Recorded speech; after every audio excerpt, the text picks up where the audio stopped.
And then at some point they must have thought, oh my God, and then they started running.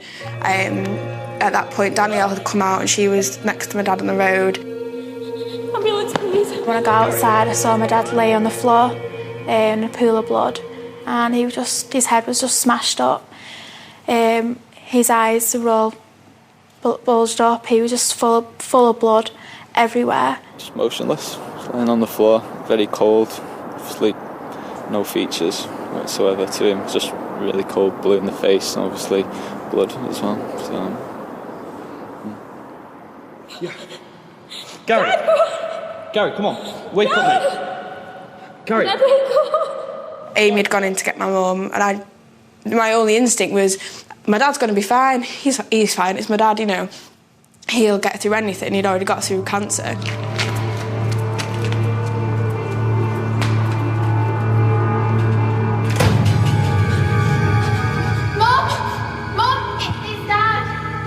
Amy's hysterical, and I'm trying to get there, and it's like a speed that's not a speed. And when I'd gone to come down the stairs, Amy had collapsed on the floor.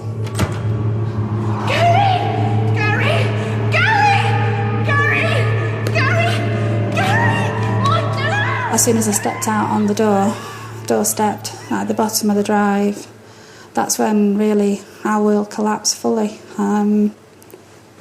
Couldn't run to get to him at all because I've got plates in my leg. And the first person really I saw was Zoe, telling me not to come near. And as she says that, I look on the ground, and Gary's not moving. He's laying on the floor.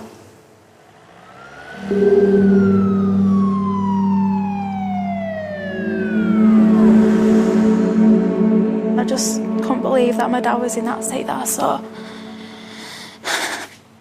He was just full in blood and his head was just smashed up. I've never seen. I couldn't even think of how people could even do that to my dad. He's just unbelievable. I don't think our person could even have to do that to someone. Anyway, the ambulance arrived in. At this time, the paramedics told me to move away and so they could carry on with my dad. Once I'd got my head sorted, I was like, realised what had happened. So I immediately ran out and then found Mum crying on a curb, hysterically, and then the ambulance door was open, so I looked round it and my dad was just lying there, and then ambulance people were attending to him. And then I knew then that it was bad because the ambulance person shut the door on us. I've never seen, even like on TV, like doing casualty, I've never seen how much paramedics were working on my dad that night.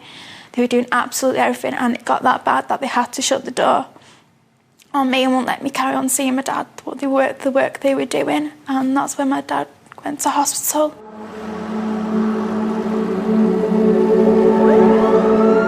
Gary was taken in the ambulance. You eventually got there by car. Tell me what happened when you arrived at the hospital.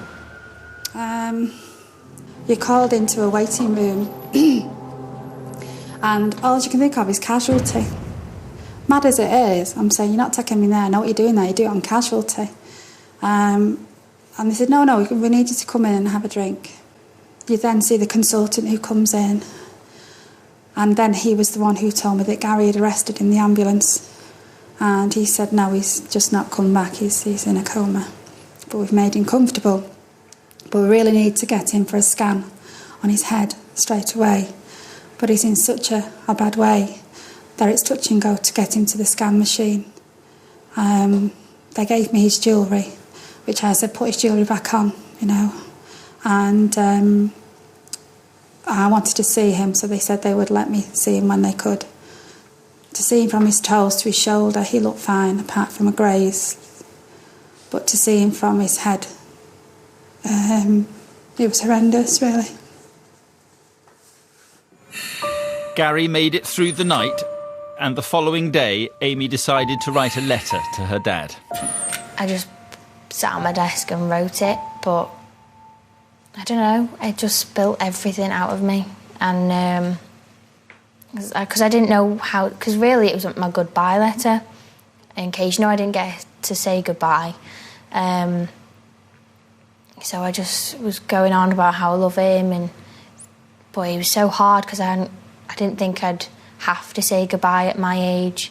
To Dad, I am unable to see you right now as you are too ill, but I know you can fight this as you are a strong, loving man who I know loves me no matter what. I will stick by you while you're in hospital and I will take care of Mum. I can't get across to you how much I will miss you, and I don't know what I would do without you. You've always been there for me when I am down, and you always put a smile on my face, even if it is a rubbish joke. I want you to know you are the best dad anyone could ask for. I love you so much, and I do hope you can fight this. I love you from your darling daughter, who loves you so, so much, and from the whole family, we love you and don't give in. And then what happened after that? You had to wait for those terrible hours, I suppose. I just wanted him to wake up. I nagged him, actually. I said, you fought cancer, you fool. Just wake up, pull yourself together, don't be beaten by this. And we just waited through the night. As it became clear their father wasn't going to make it, each of the girls reacted in their own way. Up until that point, I hadn't really cried, and because Danielle and Amy, they were upset all the time. My mum was really weepy, and everyone was in a state of shock, and I just didn't know how to act. And the second I saw my dad in the hospital bed, I just broke down crying, and I couldn't. Amy and Danielle were there chatting away and holding his hand and giving him hugs and kisses, and I couldn't even stand near the bed. I had to go back out the room, calm myself down, and I broke down every time I went back into the room to try and say goodbye. I just couldn't. So in the end, I never really said anything. I said goodbye, but I didn't. Amy read a letter out, and Danielle was talking to me. I couldn't say anything. And you were holding him as he died? Yes, I lay on him. And the nurse, fantastic staff that they had there, was just I just remember him saying, "Are you ready?" And they turned the machine off, and he stopped breathing, and I just screamed and screamed and screamed. They had to tear me off Gary. And I physically could not take any more. So this is a man who survived cancer and then lost his life through a mindless act of violence. Yes.